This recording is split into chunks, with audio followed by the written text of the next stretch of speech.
This modern development is in line with the pagan currents that were clearly present in alchemy and had remained alive beneath the Christian surface ever since the days of antiquity. Alchemy reached its greatest efflorescence in the 16th and 17th centuries. Then, to all appearances, it began to die out.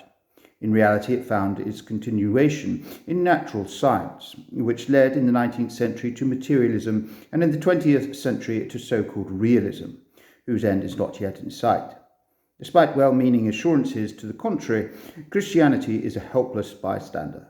The Church still has a little power left, but she pastures her sheep on the ruins of Europe.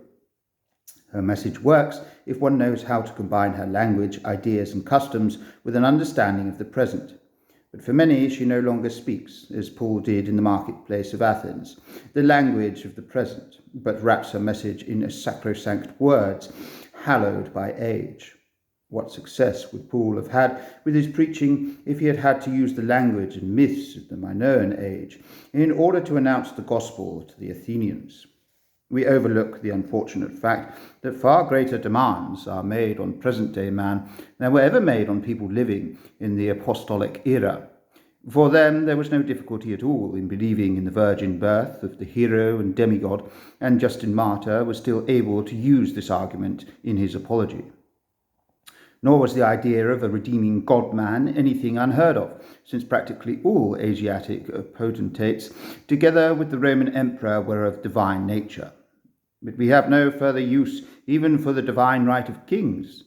The miraculous tales and the Gospels, which easily convinced people in those days, would be a petra scandali in any modern biography, and would evoke the very reverse of belief. The weird and wonderful nature of the gods was a self-evident fact in 100 living myths, and assumed a special significance in the no less credible philosophic refinements of those myths. Hermes to Unus, Hermes thrice one, was not an intellectual absurdity, but a philosophical truth. On these foundations, the dogma of the Trinity could be built up convincingly. For modern man, this dogma is either an impenetrable mystery or an historical curiosity, preferably the latter.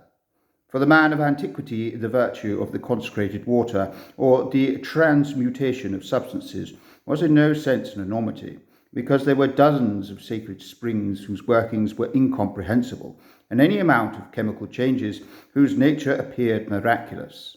Nowadays, every schoolboy knows more, in principle, about the ways of nature than all the volumes of Pliny's natural history put together.